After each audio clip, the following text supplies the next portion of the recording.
Oi, pessoal, sejam bem-vindos a mais um episódio do HGR Podcast, Hábitos que Geram Resultado. Hoje a gente vai falar um pouquinho sobre perfeccionismo e procrastinação. E a convidada é uma pessoa maravilhosa que já me ensinou muito, a Daiane. Olá, Daiane.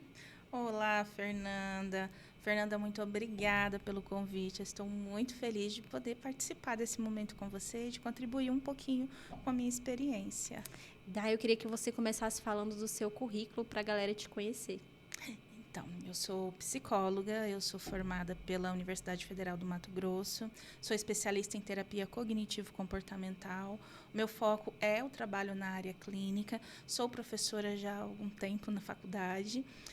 Trabalho com formação de profissionais tanto na faculdade como fora dela, com cursos de formações e também com supervisões de profissionais que já estão formados. Mulher, quanta coisa. Bastante coisa, hein? Mas dá tempo.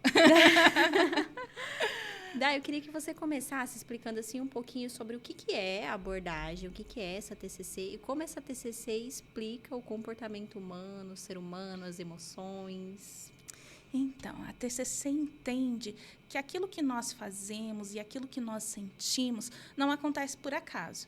Na verdade, tudo começa no nosso pensamento, nas percepções, nas interpretações que nós temos de determinada situação. Então, quando eu fico triste porque alguém falou algo para mim, não é só porque a pessoa falou.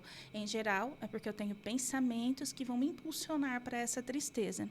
E esses pensamentos também não nascem do nada. Eles nascem, na verdade, das nossas crenças, que são as verdades que nós construímos sobre quem nós somos, sobre o mundo, sobre as pessoas, sobre o nosso futuro. Verdades construídas ao longo do nosso tempo, ao longo da nossa vida, que têm a ver com o nosso temperamento, com o ambiente onde nós fomos criados, com toda a nossa história. Então, cada vez que nós nos comportamos, nós estamos sendo impulsionados tanto pelas crenças que são funcionais, que são mais saudáveis e todos nós temos, assim como por aquelas que são disfuncionais, aquelas que por algum motivo não nos ajudam tanto. Parece que estão ajudando, mas na verdade elas acabam nos atrapalhando no nosso dia a dia. Vou fazer uma perguntinha polêmica aqui. Ai, vai lá. Quando você fala de crença, é essa crença que a gente vê a galera falando que está viralizada, essa crença limitante, isso que o que o pessoal está utilizando bastante, que a gente vê que apareceu muito, ou é outra coisa? Do que você está falando quando fala de crença? Aqui, quando eu falo de crença, eu estou falando de uma estrutura de pensamento que é construída ao longo da nossa vida.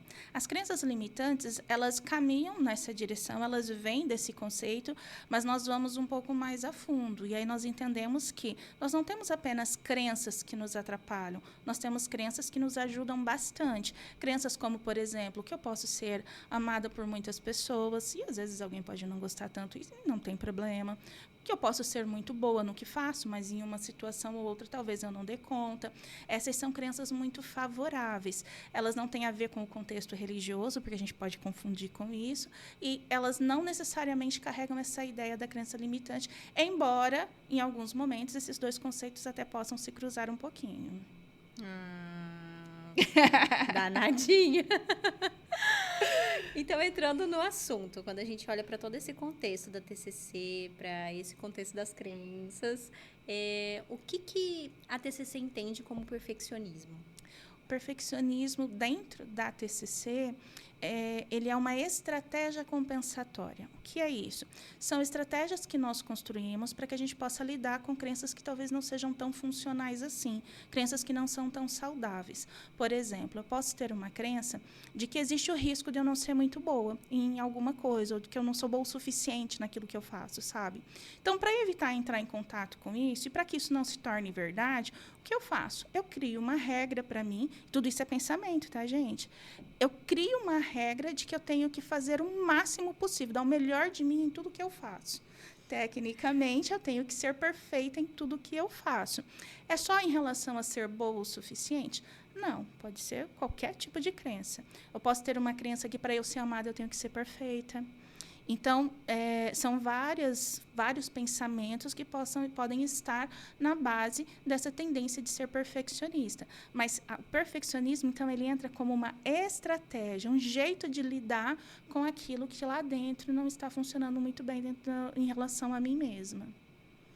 Interessante. E o que uma pessoa tem que prestar atenção, assim, de que talvez o perfeccionismo dela está atrapalhando? Existe um perfeccionismo que é patológico e o outro que não? Ou todo perfeccionismo é patológico? Então, é bem legal isso que você está perguntando. Porque nos exigir é bom, sabe? Tentar ser bom naquilo que você se propõe a fazer não é negativo. Senão a gente fica com uma ideia de que toda vez que eu estou me esforçando, isso é ruim. Não, isso não é ruim. Isso é bom, é saudável e me impulsiona a melhorar. O problema está em quando eu começo a exagerar, quando um erro ou quando uma dificuldade faz com que eu entre em desespero, faz com que eu comece a me culpar ou até mesmo a entrar em um tipo de pensamento que nós chamamos ele de tudo ou nada, meio dicotômico, no sentido de que se eu errei em uma coisa, parece que isso anula todo o restante daquilo que eu já fiz de bom, sabe? Quando nós entramos em um funcionamento assim, em um funcionamento em que eu tenho que trabalhar excessivamente para eu entender que eu sou muito bom, em que eu não aceito, inclusive, pequenas falhas ou apontamentos, eu estou falando de um perfeccionismo que já não está saudável, um perfeccionismo que já caminha para o adoecimento e que provavelmente vai desencadear ansiedade, alto nível de estresse, dificuldade nas relações interpessoais. Entendi. E isso tem algum tipo de padrão de tempo? Existe um momento em que isso começa a aparecer ou vai depender muito de como foi a história de vida dessa pessoa? Então, normalmente, quem é perfeccionista já tende a ser perfeccionista desde a adolescência ou isso pode aparecer na fase adulta? Varia? Em geral, nós vamos perceber que, desde a infância, algumas crianças já apresentam uma tendência perfeccionista, sabe? Elas já têm traços de uma certa ansiedade, um nível de exigência maior, sabe? E a nossa sociedade valoriza muito isso, sabe? Aquela criança que ninguém precisa falar para fazer a tarefa, aquela criança que se incomoda demais porque ela tirou 9 ao invés de 10 em uma prova. Isso já são sinais de que talvez exista um nível de exigência mais alto do que o esperado. Mas dependendo da história de vida, do nível de cobrança, dependendo do próprio temperamento e da interpretação que essa criança fez das diversas situações da vida dela, isso pode tornar-se mais adoecido na fase adulta e na adolescência. No entanto, existem pessoas que na infância não apresentaram nada, mas em algumas mudanças, como na adolescência ou início da idade adulta, principalmente início da idade adulta, quando as exigências sociais aumentam, isso pode começar a aparecer com mais frequência e atrapalhar ainda mais a vida desse indivíduo. Você falou de uma coisa que eu acho que às vezes o pessoal não vai entender muito bem e também precisa refrescar minha memória, prof. Quando você fala de temperamento, do que você está falando? Eu sei que tem uma aula toda sobre isso, mas resumidamente. Estou falando dos traços, das características individuais que cada pessoa já tem, que cada pessoa já traz consigo. Então, quando nós olhamos para uma criança, ela tem um jeitinho particular de ser. Um bebezinho, nós vamos observar que existem uns que são simpáticos, alguns são irritados. Cada criança já traz um jeito particular de se envolver com a vida e com o mundo. E aí, com o tempo e com o processo de educação, algumas coisas vão sendo melhoradas, vão sendo ajustadas, e outras, às vezes, nem tanto, ou outras até são prejudicadas em relação ao desenvolvimento, em relação ao ambiente onde elas estão. É claro que não é só isso que determina, sabe? Nós sabemos, e nós temos diversas pesquisas que mostram que o temperamento ele é um ponto, mas o ambiente, a história de vida e a interpretação dessa história de vida é fundamental para a gente entender o funcionamento de um indivíduo adulto. Então, a construção de todas as crenças e, automaticamente, dos seus pensamentos vai dependendo da história de vida e de como você entendeu essa história de vida. Então, teoricamente, duas pessoas podem passar pela mesma experiência e ter uma interpretação totalmente diferente. Exatamente. E é quando nós observamos irmãos gêmeos, por exemplo. Nós temos gêmeos que passam pelas mesmas situações e cada um vai, inclusive, contar a situação de uma forma muito diferente, às vezes. Alguns vão ser mais resilientes e outros nem tanto.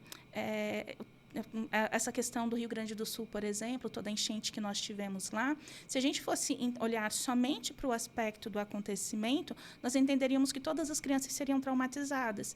E não necessariamente. Se nós formos fazer uma pesquisa daqui uns 15, 20 anos, nós vamos ter aqueles que ficaram traumatizados e aqueles que foram totalmente resilientes em relação à situação. E quando a gente fala do perfeccionismo, existe algum tipo de padrão fixo de crença associada? Existem inúmeras crenças associadas? Como que normalmente é o padrão de crença de pessoas que são perfeccionistas? Nós podemos ter diferentes tipos de crenças associadas.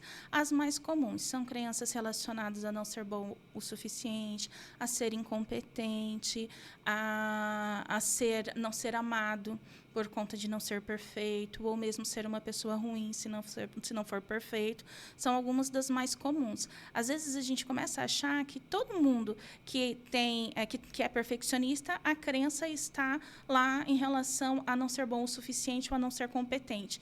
E não é obrigatório. Às vezes, a crença está em outra área, mas que a estratégia de lidar com aquilo é, na verdade, o perfeccionismo. E como que a TCC trabalha isso, no final das contas? Porque pelo que você falou, vai ter diversas vertentes, diversas formas, mas qual que é a raiz para trabalhar essa questão do perfeccionismo? Existe algum ponto que é semelhante quando a gente fala disso? Quando um paciente vem para tratamento dentro da terapia cognitivo-comportamental, nós vamos começar a observar os pensamentos que essa pessoa tem, inclusive a pessoa vai monitorar os seus pensamentos, e na repetição desses pensamentos e por meio de técnicas, estratégias que nós utilizamos dentro do consultório, nós vamos conseguir chegar ao significado desses pensamentos para esse indivíduo. Então, o caminho para eu saber qual vai ser a crença, vai ser o que esse pensamento significa para essa pessoa. Então, se você me disser assim, eu preciso ser perfeita, esse é o meu pensamento.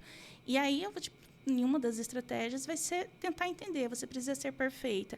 Para quê? Para ser boa no que você faz, para que as pessoas gostem de você, para que você se sinta mais agradável perto das outras pessoas. Então, por meio de diversos tipos de técnicas, nós vamos conseguindo chegar ao fundo do que realmente isso significa. E este significado é que vai ser a crença desse indivíduo. E a questão do pensamento positivo, só abrindo um adendo. Estamos muito por dentro da internet, viralizações e tudo mais. O que acontece com a questão do pensamento positivo, Dai? Qual é a relação disso com a finalização de algo realmente acontecer de forma positiva? Tem alguma relação, alguma explicação científica para isso? Primeiro, nós precisamos entender se esse pensamento positivo está ali para tentar anular um pensamento negativo. Algumas pessoas, quando estão se sentindo mal, ansiosas, elas tendem a tentar não pensar. E aí elas falam assim, eu não vou pensar, eu vou pensar o contrário, vou tentar pensar positivo. Gente, não adianta. Ninguém consegue controlar pensamento. Se eu disser para você, não pensa, você já pensou. Quando era para você fazer terapia com ela, você não falava nada. Então, se eu te falar para você, não pensa... Eu não estava pensando nisso. Você não estava pensando? Eu estava pensando positivo. Então, se eu estou usando um pensamento positivo para tentar anular um negativo, provavelmente isso não vai resolver muita coisa, certo? Porque eu vou continuar, mesmo que negando isso para mim, o meu pensamento negativo vai estar lá me incomodando, certo? Agora, quando eu falo em pensamento positivo, e talvez dentro do que a internet tem divulgado, não sei se seria nesse mesmo contexto, mas se eu tento pensar que as coisas podem dar certo, se eu alimento uma ideia de que é possível alcançar alguma coisa, a tendência é que o meu cérebro vá funcionar de forma a me ajudar a alcançar isso. Por quê? Nós temos uma regiãozinha no nosso cérebro chamada amígdala, que não é a da garganta, é a do cérebro, e ela é responsável por todo o controle emocional. Quando nós começamos a ter pensamentos negativos, a tendência é ela aumentar o meu nível de ansiedade e a minha região pré-frontal começa a ficar meio desequilibrada, porque é ela quem toma decisões. Então, se eu estou com muita ansiedade, porque eu estou pensando negativo, a tendência é que os meus comportamentos vão caminhar em direção a quê? A uma tomada de decisão que me atrapalha. Agora, se eu estou pensando e alimentando pensamentos num sentido de que as coisas podem dar certo, no sentido de que em que a minha ansiedade não vai subir e as minhas emoções negativas também não, a tendência é que eu me sinta bem. Então, eu vou ter mais neurotransmissores que me ajudam, como serotonina, noradrenalina, e, consequentemente, a minha região pré-frontal pode trabalhar melhor. Então, eu vou planejar melhor, então, eu vou tomar decisões melhores e, consequentemente, a tendência é que eu alcance alguma coisa mais positiva. Mas é regra? Só vou ficar aqui pensando, pensa positivo, positivo, positivo, e as coisas vão acontecer sozinha? Claro que não. Eu preciso realmente agir em prol disso para que as coisas aconteçam. Então, tem um quê de sentido científico realmente nessa questão do pensar positivo? Tem alguma questão também com atenção seletiva? No sentido de, por exemplo, se a pessoa desenvolve um padrão de pensamento que é positivo, no sentido de muitas coisas boas acontecem para mim, nananana, ela acabar prestando mais atenção nessas coisas e por isso ser evidenciado? Aí vai depender da estrutura cognitiva dessa pessoa. Se ela tiver um foco no negativo, que é uma tendência de pensamento a focar no negativo, ela dificilmente vai conseguir fazer isso. Agora, se ela consegue validar aquilo de bom que está acontecendo, a tendência é que sim, ela vai se sentir mais confiante e, consequentemente, ela vai terminar agindo de forma a alcançar as coisas que ela quer. Mas veja bem, não estamos falando que só pensar positivo resolve. Existe todo um conjunto de estratégias que precisam caminhar junto desse pensamento. Tanto que hoje nós falamos muito sobre as crenças que são positivas e funcionais e os pensamentos que são positivos e funcionais, porque eles dão mais esperança, eles ajudam você a conquistar mais coisas na sua vida e aumenta o seu senso de que você dá conta, de que é amado e tudo mais. Nossa, isso dava mais uma aula, né? Mais uma aula. Tranquilamente. Agora vamos falar um pouquinho sobre a procrastinação. Quem nunca procrastinou? A gente não. Imagina! Então. Primeira coisa, a gente precisa entender o que é procrastinação, não é, Fernanda? Procrastinar é o ato de você adiar alguma coisa que você precisaria estar fazendo. Na nossa sociedade, as pessoas às vezes chamam isso de preguiça, falta de foco. Existe uma razão para que essa procrastinação esteja ali. Em geral, pessoas que procrastinam, elas fazem isso por quê? Aliás, primeiro a gente tem que entender o funcionamento do cérebro de novo, né? Nosso cérebro, ele é focado em você conseguir ter sensações positivas de forma imediata, ganhos imediatos, certo? E aí, muitas das coisas que nós precisamos fazer no nosso dia a dia, você não consegue ter ganho imediato. Então, se eu preciso fazer uma atividade, às vezes o meu ganho vai ser no final da semana, no final do mês. E eu não estou falando só de dinheiro, tá? Qualquer tipo de recompensa imediata. Então, a gente já começa por aí. Nosso cérebro gosta disso. A nossa amiguinha amígdala, o que ela faz também? A nossa amiguinha, ela fica ali esperando para a hora que alguma coisa der errado. Então, a pessoa começa a pensar assim, nossa, isso daqui vai ser muito cansativo. Nossa, e se der errado? Pronto, a amígdala começa a funcionar. Ela entende que aquilo é um sinal para que alguma coisa seja ruim. Então, ela começa a aumentar o seu nível de preocupação e de ansiedade. A região pré-frontal, que é quem vai organizar as tarefas, ela fica querendo, te impulsionando. Olha, vai lá, faz. Mas a amígdala não te deixa fazer isso. Percebe que é muito mais complexo do que simplesmente dizer assim, mas é simples, vai lá e faz. Não, não é simples. A pessoa precisa de todo um funcionamento para que ela consiga vencer a procrastinação. Pai amado, é bastante coisa. E existe, assim, pelo que a gente estava conversando antes, existem diversos motivos relacionados à procrastinação. E quando a gente fala de procrastinação e perfeccionismo, qual que é a relação entre os dois? O que rola? Então, quando as pessoas procrastinam, geralmente elas começam a pensar na tarefa que elas precisam fazer. Então, ou a tarefa é muito chata, ou então começam os pensamentos relacionados ao e se. E se eu fizer e não ficar bom? E se eu fizer e alguém me criticar? E aí o perfeccionista, ele tende a não querer lidar com o erro, certo? Então, à medida em que ele começa a pensar isso, o seu cérebro ele já reconhece como se estivesse acontecendo. Então, aumenta a ansiedade e o nosso cérebro quer fazer o quê? Te manter protegido. E aí você vai adiar esta tarefa para se manter protegido e fazendo alguma coisa que seja mais satisfatória, que te dê prazer imediato. Até que vai chegar um momento em que não tem jeito. O prazo está ali, você precisa cumprir esse prazo. E aí, das duas, uma. Ou a pessoa fala, não dá o mesmo, e chega e deixa quieto. A maioria das vezes a gente não pode fazer isso. Ou então a pessoa vai ficar muito ansiosa e ela vai fazer. E, às vezes, faz muito bem. Então, dá aquela sensação de que esse é o caminho. Porque eu vou lá, minha adrenalina está, né, toda funcionando, então eu consigo ter um bom resultado, só que com um custo emocional muito alto. Sem contar, às vezes, assim, que você não consegue entregar todo o melhor, ou todo o resultado que você poderia dentro desse processo. Então, acaba que esse perfeccionismo, juntamente com a procrastinação, pode levar a pessoa a cometer erros. Exato. É uma grande me esqueci agora, mas é como se você criasse o problema para você ter que ficar dentro dele, sabe? Você vai lá e você faz de tudo para não precisar lidar com a falta de perfeição, com o erro, né?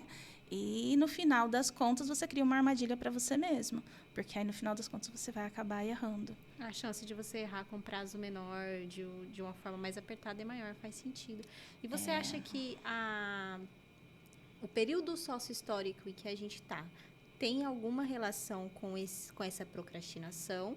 Porque o que eu observo? Ao mesmo tempo que eu observo que as exigências por produtividade têm crescido muito, estava até vendo recentemente que uma pesquisa estava mostrando que a gente trabalha bem mais do que o pessoal de antigamente, porque a gente está em vários lugares ao mesmo tempo. Uhum. Então, teoricamente, a nossa produtividade precisou aumentar muito.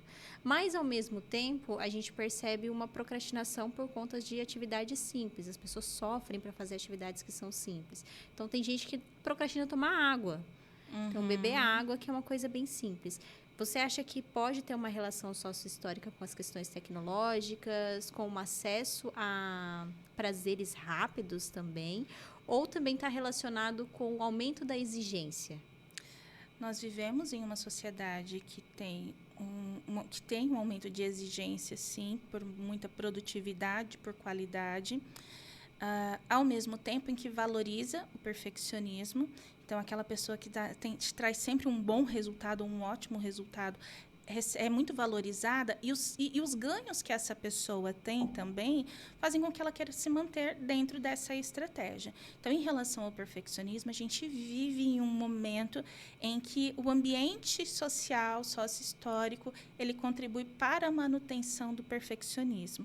Por isso que é tão importante a gente analisar até que ponto eu preciso entregar, de fato, o resultado que eu acho que eu tenho que entregar, porque tem esse detalhe. A gente vive em um ambiente de muita exigência, mas, às vezes, a exigência do ambiente também não é tão grande como nós construímos, como nós idealizamos. Existem pessoas que precisam entregar 100 e elas querem entregar 150, porque elas acreditam que elas vão ser melhores, assim. Então, sim, temos uma exigência e uma valorização sociocultural, mas, por outro lado, ainda assim, existe o aspecto do indivíduo. Agora, falando sobre a procrastinação. A procrastinação tem o fato, está relacionada também ao fato de hoje ser muito fácil nós termos prazeres imediatos. Então, você sente, rapidamente você pega o celular e ali você começa a rodar o feed de um Instagram, de alguma outra rede social, a fazer coisas que lhe são prazerosas, assistir uma série. E isso vai te envolvendo cada vez mais, mantendo também processos de procrastinação. Eu falo sobre isso porque eu dou uma estudada sobre estratégias de marketing e tudo mais. E uma das coisas que a gente está vendo atualmente é a edição dinâmica. O que é a bendita da edição dinâmica? Então, antes o pessoal assistia o filme, né? Que era um filme muito longo, tinha comercial. Aí veio as plataformas, que daí você não tem mais o comercial, você só tem o filme. Aí veio o vídeo de 1 minuto do Instagram, que depois virou um vídeo muito curto, e que agora, além de ser um vídeo curto, ele precisa ter edições muito rápidas, que quanto mais muda o dinamismo, maior a chance de você reter a pessoa. E aí eu pensei, fiz essa analogia por conta de como as pessoas estão apressadas por coisas que são simples. E é o que você falou, nem sempre as atividades que a gente precisa fazer no dia a dia são coisas simples. Muito pelo contrário, quanto mais você vai chegando na fase adulta, a tendência é que que as responsabilidades aumentem. Então, vem o trabalho, vem a questão de você precisar cuidar da sua saúde. A atividade física não é mais a educação física da escola, você precisa fazer para as articulações e tudo mais. Então, o benefício é muito a longo prazo. Em contrapartida, socialmente, a gente está tendo acesso a benefícios que são muito rápidos. E aí, eu pensei mais ou menos nessa linha de raciocínio. E quando que uma pessoa consegue identificar que a procrastinação dela é patológica? Porque, em certo nível, as pessoas devem procrastinar, ou não? As pessoas procrastinam em uma situação ou outra, e é importante a gente lembrar que, às vezes, fazer escolhas não necessariamente está relacionado à procrastinação. Escolher passar um sábado e um domingo com um filho, ao invés de estudar ou ler um livro técnico, é uma escolha saudável, isso não é procrastinação. Agora, a procrastinação está, e a gente precisa, e ela merece a atenção, na medida em que ela começa a prejudicar o seu dia a dia. Na medida em que você começa a ter ansiedade, ou que você se vê atrasando prazos, ou mesmo não entregando, ou virando noite de trabalho por conta para fazer alguma coisa e entregar dentro do prazo. E, novamente, a gente tem validação, né? A pessoa fala assim, nossa, eu me esforcei tanto, virei a noite fazendo isso. E isso parece valorizar aquele trabalho, e, na verdade, não. Isso provavelmente está relacionado a alguém que procrastinou muito e, por isso, a atividade ficou para cima da hora. Salvo exceções, né? Que às vezes a gente tem prazos muito curtos, mas na maioria das vezes, não. Na maioria das vezes é por conta da procrastinação. Então, quando chega a estes níveis, é sinal de que isso está te atrapalhando e de que você precisa buscar ajuda o mais rápido possível. Entendi. Daí você tá há um tempo atuando. Quanto tempo você atua já? Eu comecei a atuar em 2009. 2009, recente, tem 2 anos. Foi logo agora. Bobeira. Você observou alguma mudança nesse padrão? Alguma piora nesse padrão? Alguma melhora? Segue do mesmo jeito? Em relação aos pacientes que você recebe, em relação aos alunos que você acompanha? O que você percebe sobre isso? Nós tivemos mudanças significativas, eu percebo, em relação aos meus pacientes. O nível de ansiedade hoje é maior, o nível de exigência. Cada vez mais cedo as pessoas estão começando a sofrer com isso. Antes nós falávamos mais de ansiedade para adultos, hoje é muito comum adolescentes, inclusive iniciando medicação muito cedo. Então, cada vez mais cedo as pessoas estão adoecendo emocionalmente, estão se exigindo cada vez mais, inclusive procrastinando cada vez mais. Em relação a alunos também, eu estou na docência já há bastante tempo, e há uma diferença muito grande do aluno de quando eu iniciei a docência para o aluno de hoje. O aluno lá de trás, se eu ficasse 2 horas ali falando sobre conteúdos de uma forma densa, ele conseguia manter a atenção. Hoje eu preciso pensar em estratégias muito mais dinâmicas para conseguir manter a atenção do meu aluno. Por que isso acontece? Pelo que você estava falando, tudo é muito dinâmico. Então, nosso nível de atenção hoje é muito pequeno. Se antes as pessoas conseguiam ficar 2 horas prestando atenção, 1 hora, né? Atualmente está cada vez menor o tempo de atenção que efetivamente essa pessoa consegue manter. E depois da pandemia, foi um marco para a nossa sociedade. Tudo mudou. Mudou o jeito que nós ensinamos e o jeito que nós aprendemos, o jeito que nos relacionamos e que entendemos a nossa saúde mental. Então, as pessoas estão prestando mais atenção na saúde mental, mas também elas estão adoecendo mais. O tempo que as pessoas hoje ficam, né, em rede social, assistindo, às vezes, uma série, sem fazer outras coisas onde tenha mais interação social, onde elas tenham mais movimento do seu corpo, isso tudo acaba contribuindo também para esse adoecimento. E você observa isso como uma questão de, eu vou colocar entre aspas, mas uma questão de evolução esperada social? A tecnologia está aí, as pessoas vão começar a fazer isso, a gente vai precisar sempre adaptar a forma de ensinar, a forma de taraná, taraná. Ou você acredita que isso também está relacionado a gerar realmente um prejuízo? Quando a gente fala de desenvolvimento cognitivo mesmo. se não houver um trabalho de amadurecimento, se não houver um trabalho de adaptação, as pessoas tendem a adoecer por conta disso tudo. Imagine só, se a gente for pensar uns 20, 30 anos, dificilmente você iria ouvir alguém dizer que maratonou uma série durante o final de semana todo e não falou com mais ninguém, não fez mais nada e às vezes nem dormiu direito para maratonar uma série. Gente, nada contra, eu também faço isso, tá? Mas há anos atrás, isso talvez não fosse tão saudável. Talvez não era saudável e não é saudável nos dias de hoje. Então, por que a gente acaba vendo por aí que as pessoas, por conta do estilo de vida que nós temos hoje, as pessoas acabam adoecendo um pouco mais? Aquela coisa está meio na moda, né? O básico que funciona. Algumas coisas básicas funcionam. Pegar um solzinho de manhã, sabe? Se exercitar um pouco. Beber água, se alimentar na hora certa. São coisas que, de fato, funcionam para a saúde mental das pessoas. E quando a gente olha para essa procrastinação, você pode dar exemplo de quais são as crenças, como é que é o nome da outra coisa que você falou? Pensamentos automáticos, estratégias.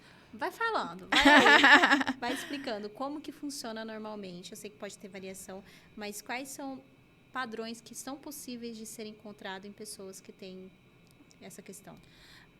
Em geral, situações como eu preciso fazer um trabalho, depois eu faço. Não, aquilo é muito chato, depois eu tento fazer.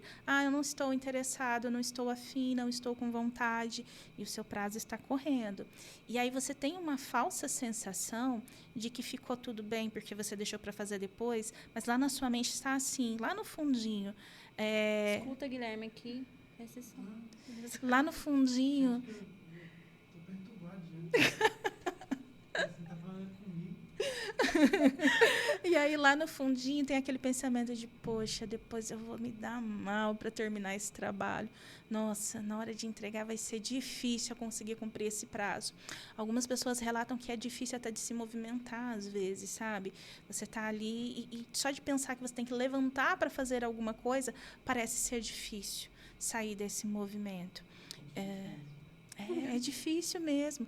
E aí a gente vai pensar em outras. Existem algumas patologias que elas terminam tendo a procrastinação como uma característica mais evidente ainda, né? Todo mundo pode procrastinar, independente de patologia, tá?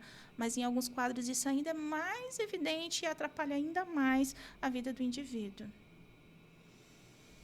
E o que Tá, então, e pode acontecer dessa pessoa começar a procrastinar por uma questão que não é patológica, então, por uma questão, procrastinei uma vez, procrastinei uma segunda vez, e isso, com o passar do tempo, se tornar um hábito, um padrão de funcionamento desse indivíduo?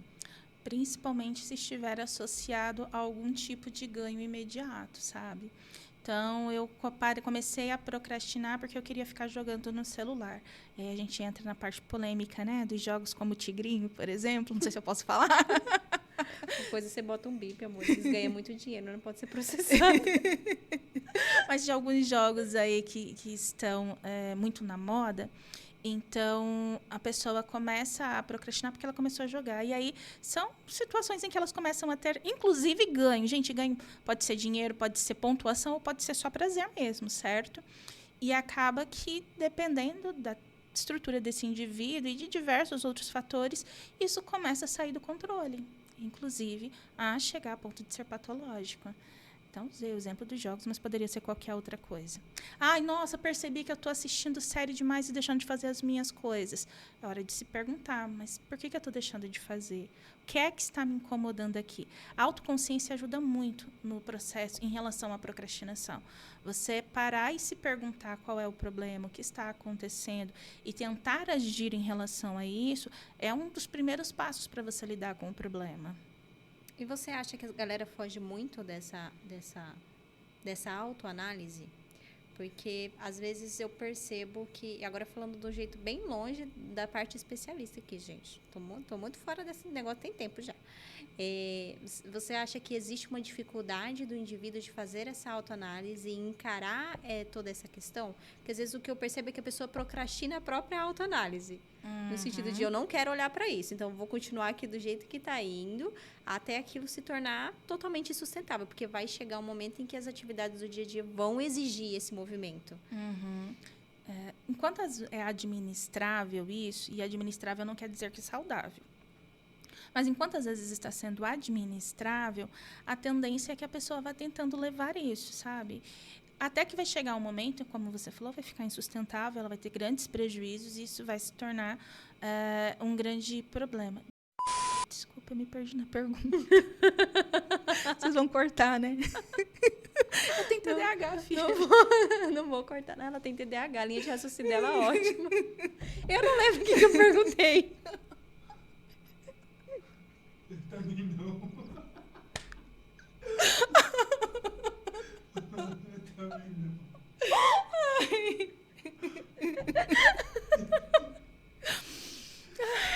Deixa eu até tomar uma água. A falta de... Vai estar melhor que a gente. Eu não sei se é consciência que você falou. Sobre a pessoa se autoanalisar. Ah, se as pessoas procrastinam isso. Isso. Você quer que eu volte e comece a resposta de novo? Eu vou deixar essa parte, com certeza. Então, voltando aqui em relação a essa autoanálise. Às vezes as pessoas, sim, elas vão procrastinar essa autoanálise por conta de ter que lidar com um problema, certo? E isso pode gerar um pouco de angústia, um pouco de ansiedade.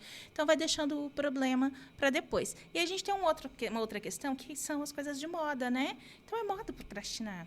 Então, quando eu falo assim, eu estou procrastinando, a gente precisa cuidar para não justificar, porque eu estou procrastinando, então eu estou procrastinando. Isso é um problema, se está atrapalhando a sua rotina, se isso está te trazendo prejuízo, então precisa ser enfrentado esse problema, a autoanálise precisa ser feita e é importante começar a fazer ações para diminuir a procrastinação. E existe alguma linha entre o que é talvez apenas um comportamento disfuncional e o que é algo que a pessoa realmente precisa procurar algum tipo de ajuda externa, ajuda profissional? Então, por exemplo, procrastinei durante essa semana, não estava muito bem, procrastinei.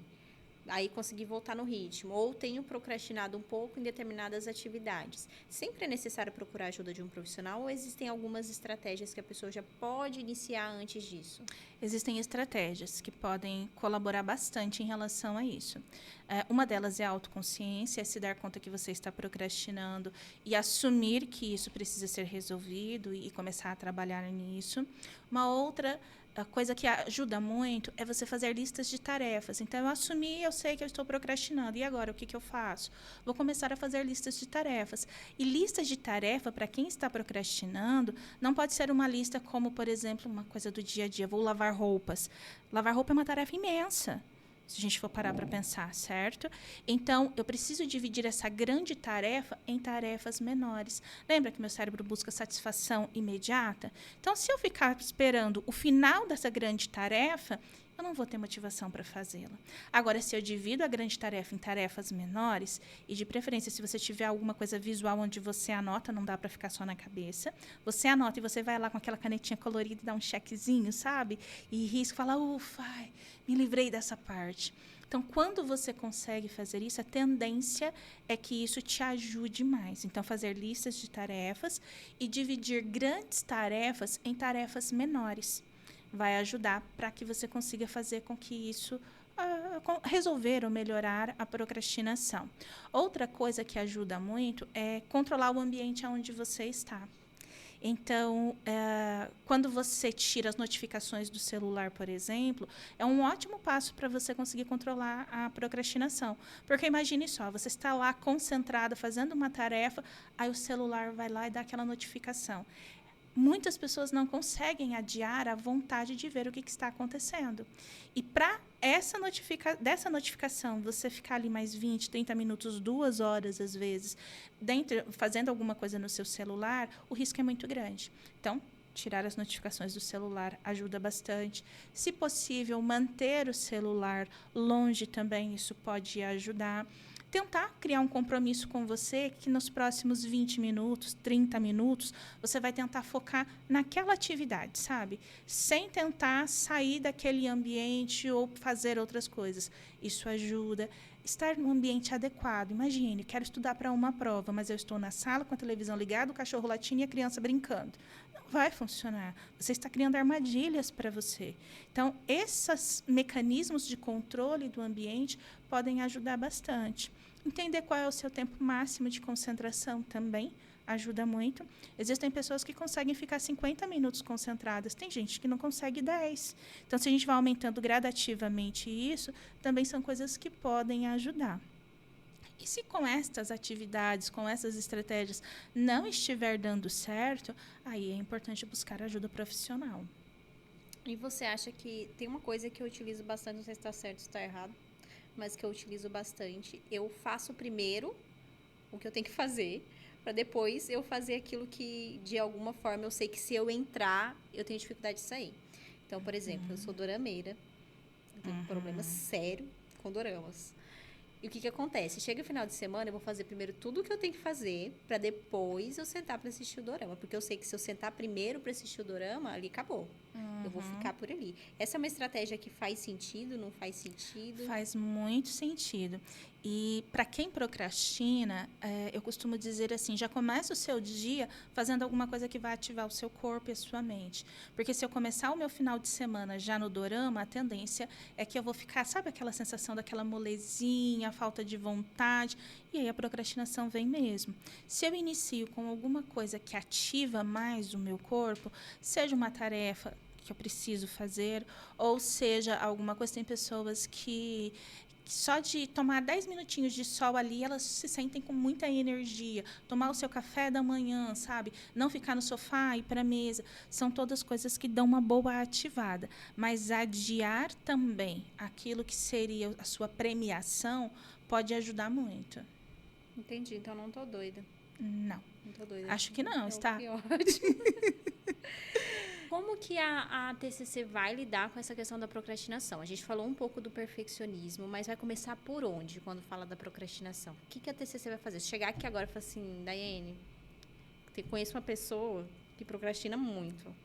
E essa pessoa não faz as atividades que ela tem que fazer. E deixa para fazer bem depois e sofre para fazer depois. E é um drama danado. Assim, hipoteticamente. O que você diria para essa pessoa? Por onde você começaria? Se fosse no contexto clínico, no contexto do consultório, primeiro a gente precisa entender o dia a dia dessa pessoa, a rotina, o nível de consciência que ela tem do problema. E aí uma das palavras-chave dentro da TCC é a psicoeducação. É ajudar a pessoa a entender o que está acontecendo com ela e por que isso está acontecendo. Então, e aí sim, nós vamos em todo esse caminho de identificar os pensamentos, as emoções, aprender a conversar com os seus pensamentos. O legal da TCC é isso. Ao invés de a gente tentar controlar pensamento, fingir que eles não existem, a gente aprende a conversar. Aceita que o pensamento está ali, conversa, negocia com você mesmo e aí começa a construir novas estratégias para lidar com aquelas situações. Então, inicialmente em TCC seria isso.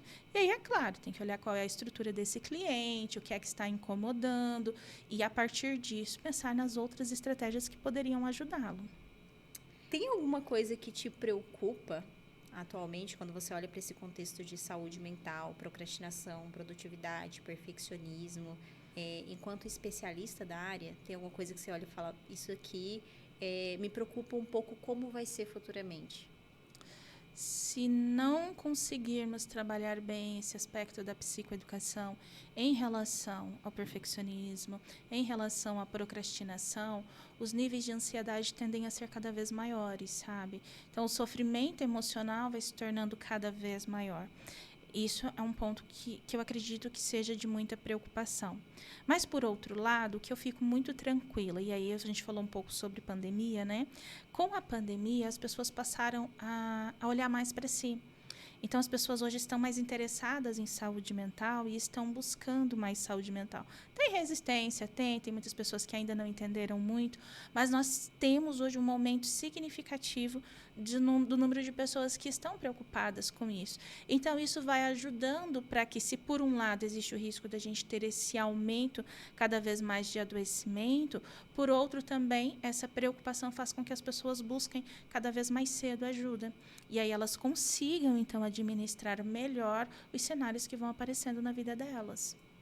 E você percebe algum... Porque a pandemia trouxe realmente essa visão de saúde mental. Até quando começou... Antes da pandemia, quando começou, eu e a Pam fizemos uma live sobre isso, de quais seriam as consequências pós-pandemia.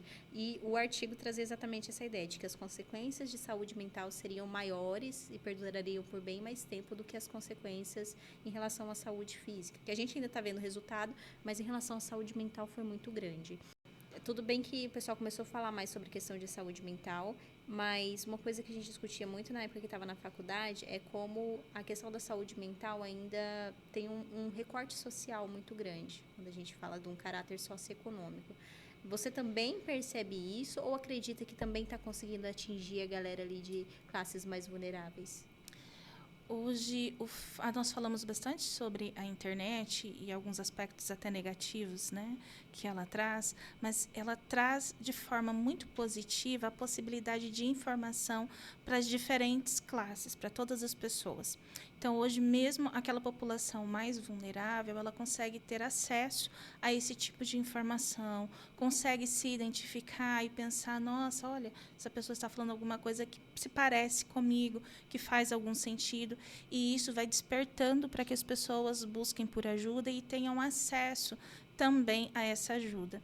Então, eu entendo que hoje a gente consegue, ainda não é o ideal, mas a gente consegue levar a informação para as diferentes classes, para a maior parte das pessoas. O problema, às vezes, é o acesso à saúde mental, né?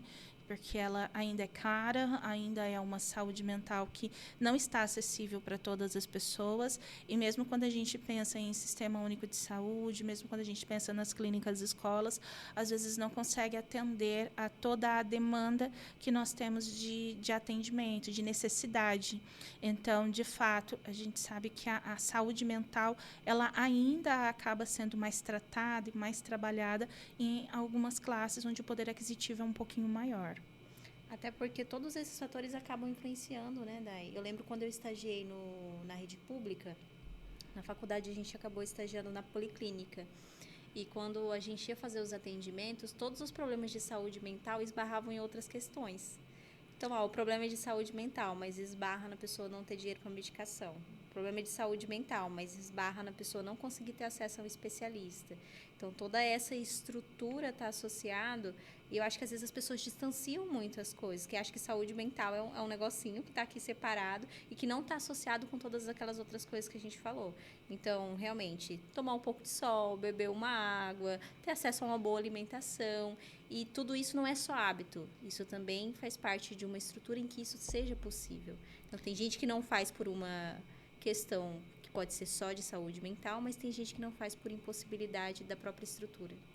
Sabe que existe uma coisa importante, Fernanda, que a gente fala tanto de saúde mental e às vezes a gente quer levar saúde mental para a pessoa que, por exemplo, não tem, vai ter um almoço em casa. Então, chega a ser meio que incongruente eu pensar que, não, mas eu tenho que trabalhar a saúde mental. Se essa pessoa não estiver alimentada, se ela não tiver onde dormir, ela não tiver uma roupa, fica muito, se ela não tiver acesso à saúde, a medicamento, fica muito difícil em falar de saúde mental de forma isolada. Ela é importante, sim, mas eu preciso atender também as outras necessidades para que eu consiga trabalhar a saúde mental dessa pessoa, desse indivíduo. Maravilhoso. Acho que a gente já vai para o encerramento aqui, que eu falei que ia encerrar, tem 10 minutos, continuei falando. Você tem alguma coisa para falar, alguma mensagem que você daria para quem se identificou aqui, inclusive para mim? Alguma coisa nesse sentido? Sim, tenta se observar, tenta olhar para dentro de si, se tem alguma coisa que não está funcionando bem, se você percebe que você se cobra exageradamente, que você tende a ser muito perfeccionista ou que você procrastina demais, tenta olhar para dentro de si, se perguntar o que está acontecendo, por que isso está dentro de você, e se for difícil, não estiver conseguindo resolver isso sozinho, busca ajuda. A grande questão aí é conseguir chegar ao ponto de buscar ajuda. Gente, e nem sempre vai ser patológico. Às vezes as pessoas ainda têm aquela ideia de que ir ao psicólogo é sinal de ser louco, né? Ou de ter alguma patologia. E não, é buscar por saúde emocional. Muitas pessoas vão para a terapia para buscar formas para que vivam de forma mais leve, para que elas se sintam mais saudáveis no seu dia a dia. Então, tentei colocar estratégias em prática, não está dando certo, busque ajuda, que é uma das melhores coisas que você vai fazer, para você e para as pessoas que estão próximas a você. Dai, faz seu merchan aí, você atende qual público, onde você atende, como que a galera pode te encontrar? Bom, eu atendo adolescentes, principalmente ali a partir de 15 anos, e adulto. Meu público maior é o público adulto. O meu contato é pelo meu WhatsApp. Gente, é difícil às vezes atender a ligação, sabe? Então, é pelo WhatsApp. Ligou para mim, não deu certo, me chama no WhatsApp. Assim que possível, eu vou entrar em contato. Nós vamos agendar um horário e vamos aí trabalhar e entender o que está acontecendo com essa pessoa. Para o público geral. Eu sou profissional, estou começando, estou com receio, não sei muito bem como fazer as coisas, estou precisando de apoio. Gente, me procura, eu dou esse apoio, eu mostro o caminho das pedras, eu ajudo nos conceitos básicos da TCC para dar esse pontapé inicial. Porque, às vezes, na faculdade, a gente aprende tudo, vai para o estágio, vai na prática, mas é muito rápido. E na hora que a gente está no mercado é que a gente sente mesmo como as coisas funcionam. Então, eu trabalho aí nesses dois lados. Atendo os pacientes, também aquele que está precisando de uma ajudinha, pode me procurar, que eu vou estar ali para apoiar. Ótimo, Dai. Queria te agradecer pela presença, é muito bom te ter aqui, é muito bom te ouvir de novo, é muito bom, apesar de que as suas provas me deixavam doida, que eu deixava para estudar em cima da hora. Não procrastinava, não, né? As minhas provas nem são tão difíceis assim. Não! Deus amado. Eu tenho elas até hoje, inclusive. Para eu poder olhar assim e chorar. Eu achei que fosse para dizer assim, que orgulho, eu consegui. Orgulhosa. Arrasava. Amava fazer suas provas. Então, eu queria te agradecer pela presença, te dizer que você foi muito importante no meu processo de formação. Foi realmente uma inspiração para mim, no sentido até para escolher a TCC, porque eu escolhi a TCC muito por conta de quem foi a interlocutora. E te agradecer pela presença, dizer que é muito bom te ter por aqui e eu espero que tenha outras oportunidades. Fico muito agradecida, fico muito feliz de ouvir isso.